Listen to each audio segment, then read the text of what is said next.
Então, pessoal, nós vamos aqui à leitura do relatório do XPLG11 que saiu em maio de 2021, referente ao mês de abril de 2021. Então, como sempre, começar aqui pelo objetivo do fundo. O XP-Log-FI tem como objetivo auferir ganhos pela aquisição e exploração comercial de empreendimentos preponderantemente na área de logística e industrial. Comentários do gestor. No mês de abril de 2021, foi declarada a distribuição de 60 centavos por cota para os detentores de cotas com ticker XPLG11 em 30 de 4 de 2021, que corresponde ao dividend yield anualizado de 6,2% em relação ao valor da cota de mercado no fechamento do mês, R$ 116 por cota. O pagamento será realizado no dia 14 de 5 de 2021. No mercado secundário, o volume de negociação de cotas com ticker XPLG11 foi de 121,8 milhões, média diária de 6,1 milhões, o que corresponde a uma redução de 21% na média diária em relação ao mês anterior, diante de um contexto ainda incerto sobre a evolução do programa de vacinação e das agendas econômicas. Cumpre ressaltar que se encerrou no dia 26 de 4 de 2021 o período de lookup, que é bloqueio das cotas liquidadas sob o ticker XPLG15, emitidas no âmbito da quinta emissão de cotas encerradas em 28 de 1 de 2021. Os eventos deste mês que impactaram o resultado recorrente do fundo foram recebimento de antecipação do prêmio de locação do SISLOG-SP, nos termos do SPA celebrado em consonância com o fato relevante publicado em 4 de 3 de 2021, vide na CVM. E 2. Inadimplência de 3,8% da receita de locação mensal ordinária do fundo, cujas tratativas com vistas à solução estão sendo conduzidas pela gestora. Vale mencionar que a gestora busca, observada a legislação aplicada, adotar uma estratégia de uniformização de distribuição de rendimentos em consonância com o fluxo de caixa no semestre e condicionada à existência de resultados acumulados auferidos historicamente pelo fundo. Por fim, a gestora permanece focada na estruturação de operações as quais estão em estágio avançado e com expectativa de fechamento em breve para a alocação dos recursos captados conforme previsto no fato relevante da oferta restrita, publicado em 3 de 12 de 2020 e em conjunto com players renomados do mercado na prospecção de potenciais locatários para as áreas vagas. Distribuição de rendimento.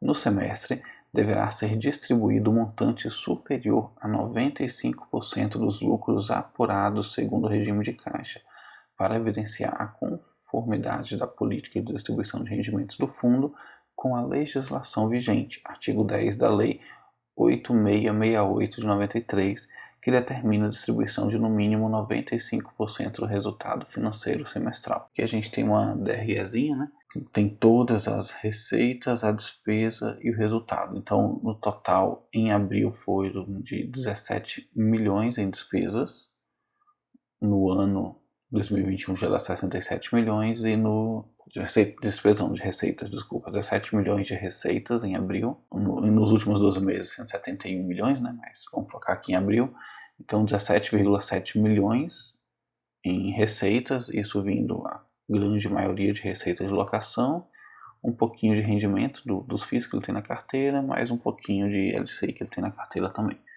E nós tivemos 2,6 milhões em despesas, basicamente despesas operacionais aqui. O resultado, 17 menos 2, 17,7 menos 2,6 dá o 15.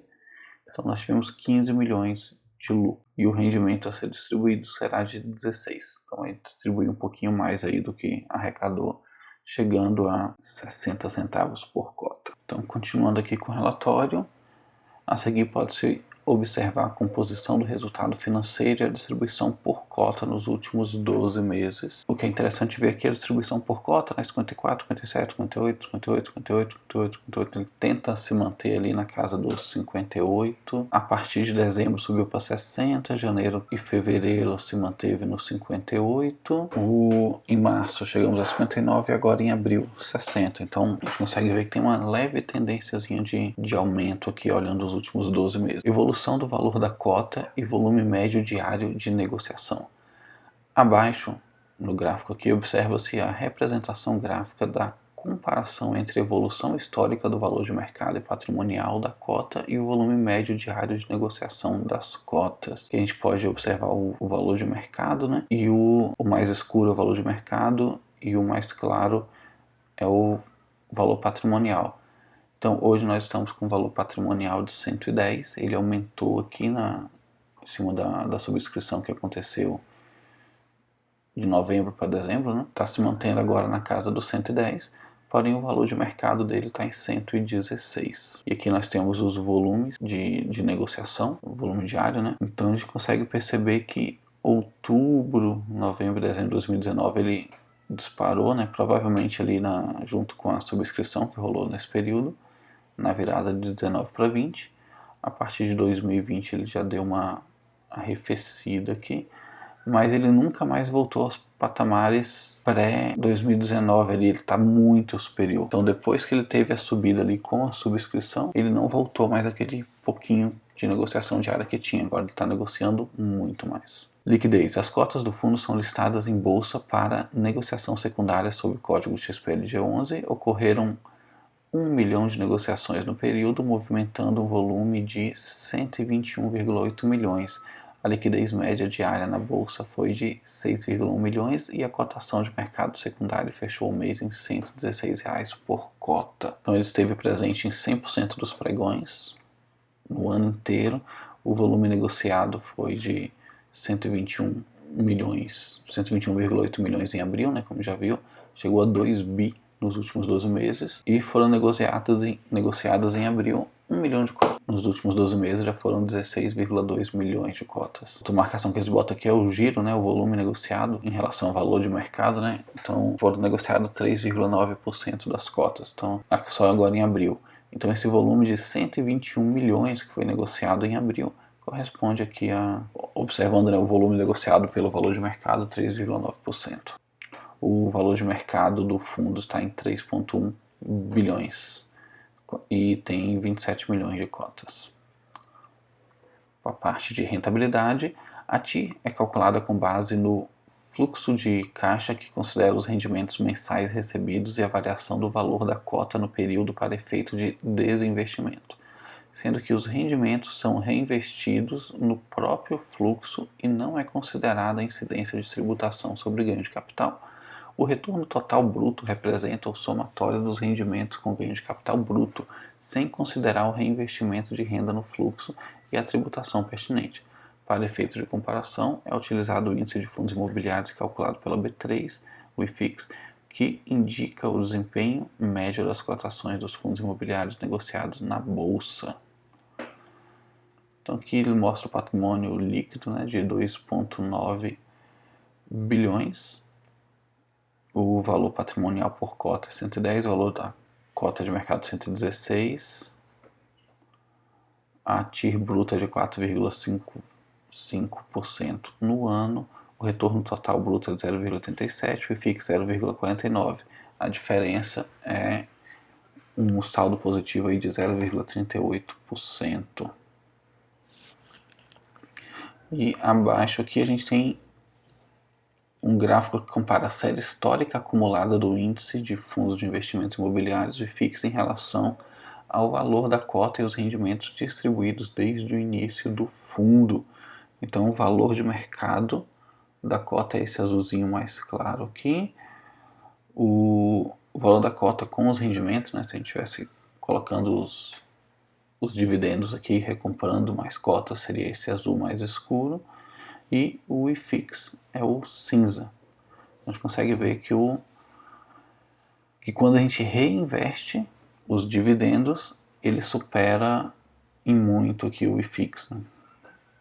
Se a gente sacasse os rendimentos, ele fica um pouquinho abaixo do IFIX. no portfólio aqui do fundo, 77% são imóveis, 22% aplicações financeiras e 1% são cotas de outros fundos imobiliários. A tipologia dos contratos é 55% contrato atípico, aqueles em que o inquilino não pode rescindir o contrato. Se caso rescinda, tem que pagar todo o valor acordado até o final.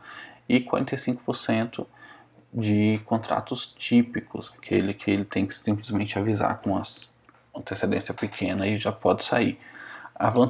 Assim, a gente tem vantagens e desvantagens em cada um deles. Aqui o que eu estou achando legal é que ele está bem dividido aqui. O atípico dá uma segurança maior, porém o típico ele pode ser reajustado para cima ou para baixo, né?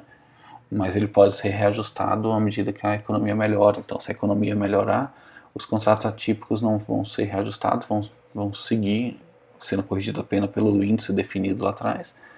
E o típico não, a gente pode sempre renegociar. Aqui ele mostra uma pizza com os locatários, né? Então, o maior aqui é o especulativo Cajamar, onde vem 16% da receita imobiliária, 15% da Via Varejo, 11% da Leroy, e aqui tem vários outros. E o setor de atuação dos locatários, 36% é comércio varejista, 24% é especulativo, 11% material de construção, nós somos aqui da Leroy, 6% comércio e distribuição de alimentos, 5% logística e 18% outros. Com relação ao vencimento dos contratos, 54% são reajustados pelo IPCA e 43% pelo IGPM, e tem mais 3% ali pelo IPC. A atualização dos contratos ela acontece em sua maioria em junho, a partir de junho, né? Então tem junho com 18%, aí depois chega em outubro com 20%, novembro com 23% e dezembro com 10%. Todos os meses tem atualizações contratuais, né? Com exceção de março e junho. Eu falei junho antes, mas é julho. Então, com exceção de março e junho, todos os outros meses têm algum tipo de atualização contratual, mas as maiores começam mesmo a partir de julho. Evolução da vacância física, então a gente vê que teve até setembro de 2019 a vacância era 0, depois a vacância foi subindo, atualmente está com 8,2% de vacância. Aqui nós temos também a composição física consolidada, 16% do especulativo Cajamar, 14% da Leroy, 12% da Via Varejo. Os ativos imobiliários estão no Rio Grande do Sul com 4,8%, Santa Catarina com 6%, São Paulo é mais da metade, né, 51%, Rio de Janeiro com mais 7,1%, Minas Gerais com 2,9% e Pernambuco com 28,2%, tá? Bem grande Pernambuco também. São 14 condomínios, 124 módulos e anexos performados, 2 empreendimentos em construção, o número de locatários é 33, a inadimplência é de 3,8%, a vacância física de 8,2% e a vacância financeira de 3,6%. Aqui ele tem uma lista com todos os ativos do fundo, né? A gente não precisa ler porque é basicamente a mesma coisa sempre. E aqui o fundo detalha todos os aplicativos. Não vou ler aqui para não se estender muito, mas recomendo que todos vocês leiam.